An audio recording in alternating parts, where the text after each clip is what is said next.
Assalamualaikum warahmatullahi wabarakatuh. Selamat datang dalam perkuliahan Mikrobiologi Industri di sesi ke-9.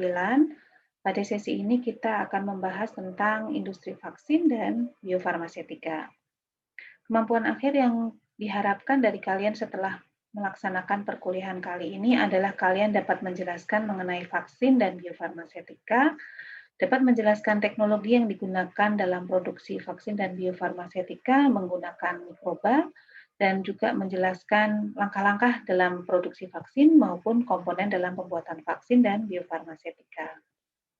Kita tahu bahwa bermacam penyakit berbahaya ada di sekitar kita dan itu memerlukan pencegahan ya. Dan kita sebut penyakit berbahaya karena penyakit ini dapat mengancam jiwa, artinya dapat menyebabkan kematian. Contoh penyakit berbahaya seperti difteri, meningitis, tetanus, hepatitis B, dan lain-lain. Bahkan sekarang kita sedang mengalami pandemi COVID-19 yang juga mengancam jiwa. Pencegahan penyakit-penyakit berbahaya ini bisa dilakukan dengan vaksin.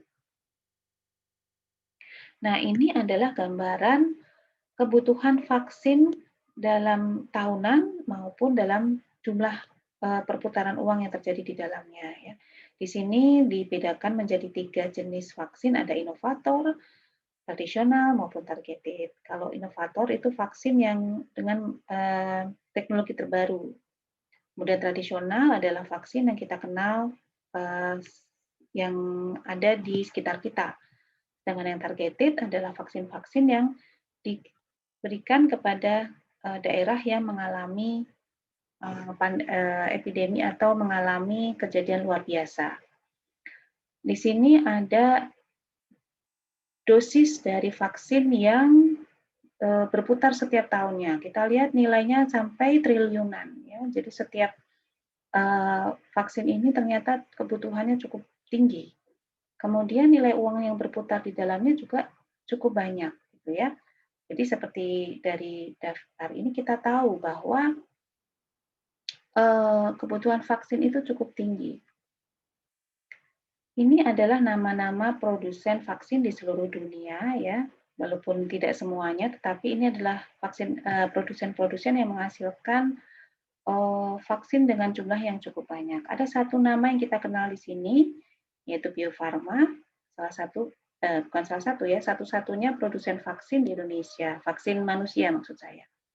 Ya, jadi di sini terlihat bahwa Bio Farma itu masuk dalam 10 besar. Nah, di sini adalah perputaran atau pemanfaatan vaksin di seluruh dunia berdasarkan regionalnya. Ini Southeast Asia atau Asia Tenggara, daerah tempat kita berada. Kemudian ada Amerika dan Eropa. Nah, kita lihat bahwa dosis untuk vaksin itu cukup tinggi di Asia Tenggara dan demikian juga di Amerika dan Eropa, tetapi untuk nilainya itu paling tinggi ada di Amerika dan Eropa. Jadi dari sini kita tahu kebutuhan vaksin juga tinggi seperti di grafik yang pertama. Ini hanya melengkapi saja, dipecah menjadi beberapa regional dan nilainya juga cukup tinggi, nilai uangnya ya. Nah itu tadi adalah kita melihat sekilas mengenai kebutuhan vaksin di seluruh dunia. Jadi karena kebutuhannya cukup tinggi, maka vaksin itu masuk ke dalam ranah industri, gitu ya, tidak bisa diproduksi hanya untuk negara dalam negeri saja, gitu ya, karena kebutuhan vaksin di seluruh dunia cukup tinggi, maka vaksin itu masuk ke dalam ranah industri. Nah, kita masuk sekarang ke apa itu biofarmasetika. Jadi, biofarmasetika adalah produk farmasi yang dihasilkan dari organisme atau mikroorganisme yang bermanfaat untuk terapi atau diagnosis. Di sini ada beberapa macam produk biofarmasetika seperti insulin, eritropoietin, dan lain-lain, dan penggunaannya untuk beberapa macam penyakit ya.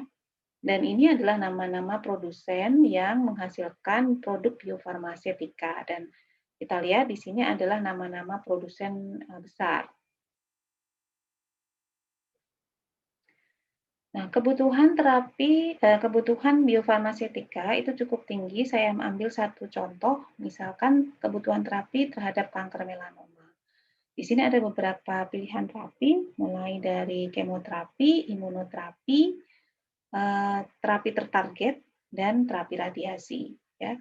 Jadi kalau kita lihat pada tahun 2014 sampai 2020 terjadi peningkatan kebutuhan akan terapi ini, ya, dan diprediksi terus meningkat sampai tahun 2025. Dan terapi yang paling banyak dibutuhkan adalah imunoterapi. Kemudian kita kembali lagi ke vaksin. Ketika saya menanyakan apa itu vaksin, saya rasa kalian sudah bisa menjawab apa itu vaksin. Ya.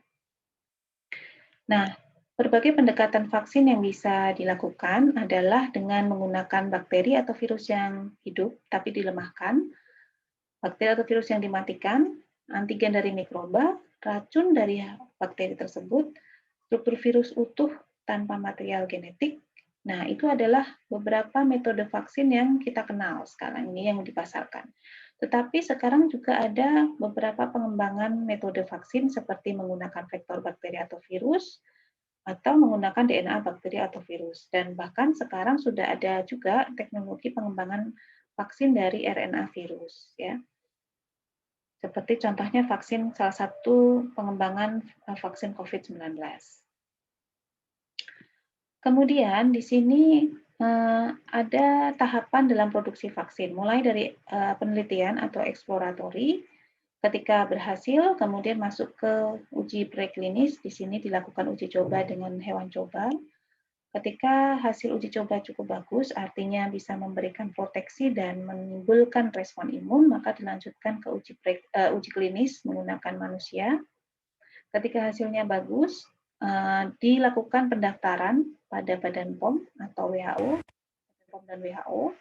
Kemudian setelah disetujui, dilakukan produksi dan tentu saja disertai dengan kontrol kualitas baik sebelum maupun sesudah vaksin itu dipasarkan.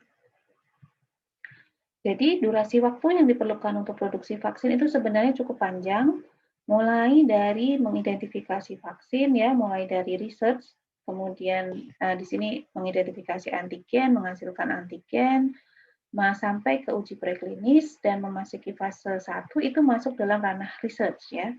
Kemudian setelah fase 1 selesai dilanjutkan dengan fase kedua dan sampai fase ketiga. Fase 1 itu pada manusia sehat dengan jumlah yang sedikit, fase 2 dengan jumlah yang lebih besar, dan fase yang 3 itu jauh lebih besar, biasanya melibatkan beberapa negara karena ingin diketahui bagaimana respon manusia dengan genetik berbeda-beda terhadap calon vaksin tadi. Ini adalah pengembangan klinis. Setelah itu baru masuk ke filing atau masuk ke pendaftaran. Jadi mulai dari filing sampai registration sampai dengan surveillance, post marketing surveillance. Jadi setelah dipasarkan kemudian tetap dilakukan kontrol. Nah, itu memerlukan waktu lebih dari 10 tahun ya. Kita lihat di sini untuk riset saja sampai 10 tahun sampai dengan fase pertama ya. Kemudian lanjut lagi dengan uji-uji fase dan filing sampai lebih dari 5 tahun ya. Jadi kalau dilihat secara ideal vaksin itu bisa diproduksi lebih dari 10 tahun. Kemudian untuk produksi biofarmasetika, produksinya, teknologinya itu banyak sekali dan salah satunya dengan menggunakan teknologi molekuler biology ya. Jadi menggunakan cloning. Kalau insulin kalian sudah paham sekali bagaimana gen insulin itu dimasukkan ke dalam bakteri kemudian dihasilkan dalam bentuk protein human insulin ya.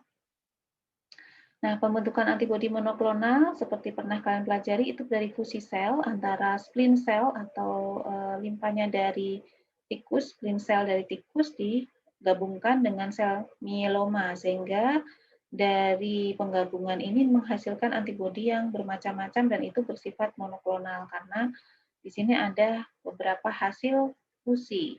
Nah, nanti dari monoklonal antibodi ini nanti digunakan untuk melawan penyakit-penyakit tertentu. Nah, kalau produksi antibodi monoklonal skala industri tentu saja membutuhkan tahapan yang panjang, mulai dari kalau ini pembentukan inokulum, inokulum selnya ya, dari preparasi media sampai menghasilkan inokulum yang siap untuk ditanam. Kemudian setelah itu dilakukan kultur sel, mulai dari seed sampai dengan production, sampai dari skala kecil sampai skala yang besar, kemudian masuk ke pemisahan antara antibodi monoklonalnya dengan debrisnya. Ya, demikian sekilas mengenai produksi vaksin dan biofarmasetika. Jika ada pertanyaan silakan diajukan di dalam kolom diskusi di e-learning. Assalamualaikum warahmatullahi wabarakatuh.